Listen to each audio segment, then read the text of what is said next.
Hello everyone, welcome back to my channel. आज हम class 10th biology chapter जो life processes है इसके कुछ इंपॉर्टेंट क्वेश्चन आंसर्स को डिस्कस करेंगे। ये क्वेश्चन आंसर्स लॉन्ग आंसर्स में आते हैं बोर्ड एग्ज़ाम में और बहुत इंपॉर्टेंट है बोर्ड एग्ज़ाम के लिए। इनके आंसर्स कैसे लिखने हैं मैं ये भी आपको बताऊँगी। और लाइफ प्रोसेसेस चैप्टर के जितने भी टॉपिक्स हैं चैप्टर में वो सारे मैंने एक्सप्लेन किए हैं, जो कि आप मेरे चैनल पर जाके देख सकते हैं। चलिए देखते हैं आज का क्वेश्चन क्या है। तो यहाँ पे सबसे पहला क्वेश्चन है, list the 3 kinds of blood vessels of human circulatory system and right their function in tubular form. तो क्या करना है कि जो 3 काइंड ऑफ ब्लड वेसल्स होते हैं ह्यूमन सर्कुलेटरी सिस्टम में, आपको बताना है वो क्या क्या है, उनके नाम क्या क्या है, और इन तीनों के फंक्शन आपको एक टेबुलर फॉर्म में, मतलब एक टेबल बना के उन तीनों का फंक्शन बताना है। तो चलिए देखते हैं इसका आंसर क्या होगा। तो इसका आंसर हो जाएगा the 3 kinds of blood vessels of human circulatory system are. तो ऐसे करके आप लिखेंगे पहले, फिर जो तीनों हैं उनके नाम बता दीजिए ABC करके। तो यहाँ पे ए हो जाएगा आर्टरीज, फिर दूसरा है कैपिलरीज और तीसरा है वेन्स। तो ये तीनों जो ब्लड वेसल्स हैं यही होते हैं ह्यूमन सर्कुलेटरी सिस्टम में। अब नेक्स्ट क्या करना है कि जो आर्टरीज, कैपिलरीज और वेन्स हैं इन तीनों के फंक्शंस बताने हैं आपको टेबल के फॉर्म में, ट्यूबुलर फॉर्म में। तो देखते हैं इनके फंक्शन क्या हो जाएंगे। तो इस तरीके से आप बना लीजिए 3 पार्ट्स, आर्टरीज, कैपिलरीज और वेन्स के, और इनके फंक्शंस एक एक करके लिखना स्टार्ट कर दीजिए। तो आर्टरीज क्या होता है, आर्टरीज का फंक्शन क्या है कि they carry oxygen rich blood away from the heart to all the body's tissue. क्या करता है कि जो ऑक्सीजन रिच ब्लड है वो हार्ट से लेकर के जितने भी बॉडी के टिश्यूज़ है वहाँ तक पहुँचाने का काम आर्टरीज करता है।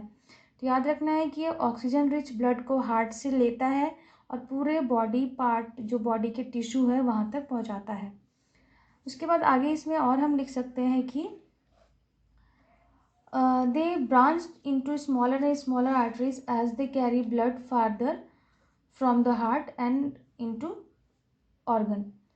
तो जैसे जैसे हार्ट से क्या होता है कि जो मान लीजिए कि हार्ट से जो एक आर्टरी निकल रही है वो क्या होगा कि आगे चल के और स्मॉल स्मॉल ब्रांच में डिवाइड हो जाता है, ब्रांचेस बना लेता है, और वही सारे बॉडी के जितने भी ऑर्गन्स हैं वहाँ तक ऑक्सीजन रिच ब्लड को पहुँचाने में हेल्प करते हैं।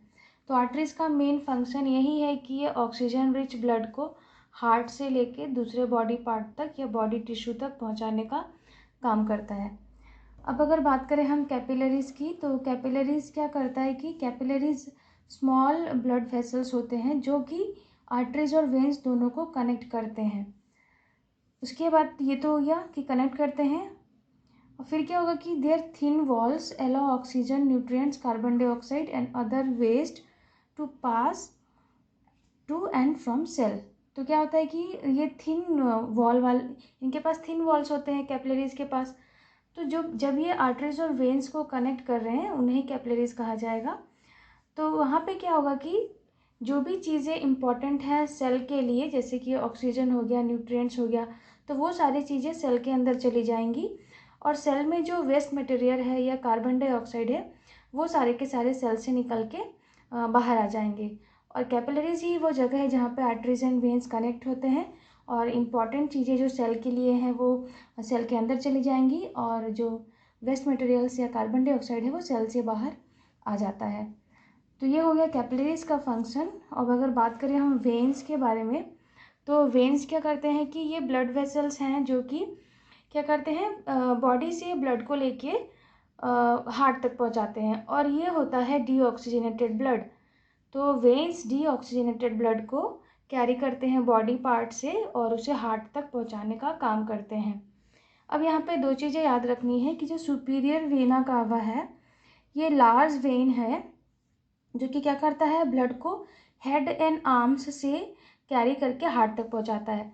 मतलब जो आपके हेड में और जो आर्म्स में डीऑक्सीजनेटेड ब्लड है उसे कैरी करके हार्ट तक पहुँचाने का काम vena cava, superior vena cava करता है। और अगर दूसरी तरफ बात करें कि जो इन्फीरियर वेना कावा है, तो इन्फीरियर वेना कावा क्या करता है कि ये भी डीऑक्सीजनेटेड ब्लड को कैरी करता है, लेकिन ये एब्डोमेन और जो लेग्स हैं वहाँ से कैरी करके हार्ट तक पहुँचाता है डीऑक्सीजनेटेड ब्लड को।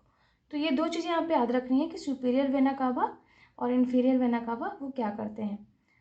तो यहाँ पे हो गया हमारा ये आर्टरीज, कैपिलरीज एंड जो वेन्स हैं उनके फंक्शन क्या है, और 3 जो काइंड ऑफ ब्लड वेसल्स है वो भी मैंने एक्सप्लेन कर दिया। नेक्स्ट क्वेश्चन हम देखते हैं। तो नेक्स्ट क्वेश्चन आपका एग्जाम में ये भी आता है बहुत बार कि describe in brief the function of kidney, ureter, urinary bladder and urethra. इसका कई बार डायग्राम भी पूछा जाता है, तो यहाँ पे मैंने डायग्राम नहीं बताया है लेकिन इनके फंक्शंस भी आते हैं। तो ये क्वेश्चन भी काफ़ी इंपॉर्टेंट है एग्जाम के लिए।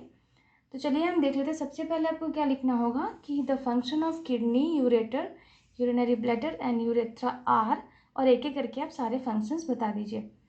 तो किडनी का फंक्शन क्या हो जाएगा, kidneys filter the blood and concentrate the filtrate to make urine. Kidney क्या करता है कि ब्लड को फिल्टर करता है और कंसनट्रेट करता है फिल्टरेट को, जिससे कि यूरिन बन पाए। मतलब कि यूरिन का फॉर्मेशन करने में किडनी हेल्प कर रहा है। तो ये तो हो गया किडनी का एक फंक्शन। और दूसरा फंक्शन हम ये भी लिख सकते हैं कि they also help regulate blood pressure. Blood pressure को भी रेगुलेट करने में किडनी बहुत हेल्प करता है। तो ये दो फंक्शंस आपको लिख देने हैं किडनी में। फिर है कि यूरेटर्स क्या करते हैं, तो यूरेटर्स ट्रांसपोर्ट करते हैं यूरिन को किडनी से यूरिनरी ब्लैडर तक। जो यूरेटर्स हैं वो किडनी और यूरिनरी ब्लैडर से कनेक्ट रहते हैं। दो पतले ट्यूब लाइक स्ट्रक्चर होते हैं ये, लेकिन यहाँ पर आपको स्ट्रक्चर नहीं बताना है, सिर्फ आपको फंक्शन लिखना है। तो टू द पॉइंट आंसर आप लिखिए। तो यूरेटर्स का काम यही है कि ट्रांसपोर्ट करते हैं यूरिन को किडनी से यूरिनरी ब्लैडर तक। उसके बाद है आपको यूरिनरी ब्लैडर का फंक्शन लिखना है। तो यूरिनरी ब्लैडर का फंक्शन ये होगा कि सबसे पहले तो यूरिनरी ब्लैडर एक हॉलो मस्कुलर ऑर्गन है जो कि यूरिन को स्टोर करता है टेम्प्रोरी टाइम के लिए। टेम्प्रेरी टाइम के लिए स्टोर करने का काम यूरिन को करता है यूरिनरी ब्लैडर। लास्ट हमें लिखना है फंक्शन यूरेथ्रा का। तो यूरेथ्रा एक ट्यूब स्ट्रक्चर है, ट्यूबुलर स्ट्रक्चर है, ये ट्यूब लाइक स्ट्रक्चर है जो कि क्या करता है, अलाउ करता है यूरिन को कि वो बॉडी से बाहर पास हो जाए या बॉडी के बाहर निकल जाए। तो ये यहाँ पे हमने चारों के फंक्शंस लिख लिए, किडनी के, यूरेटर के और यूरिनरी ब्लैडर एंड यूरेथ्रा के। तो इसी तरीके से आपको एग्ज़ाम में टू द पॉइंट आंसर लिखना है।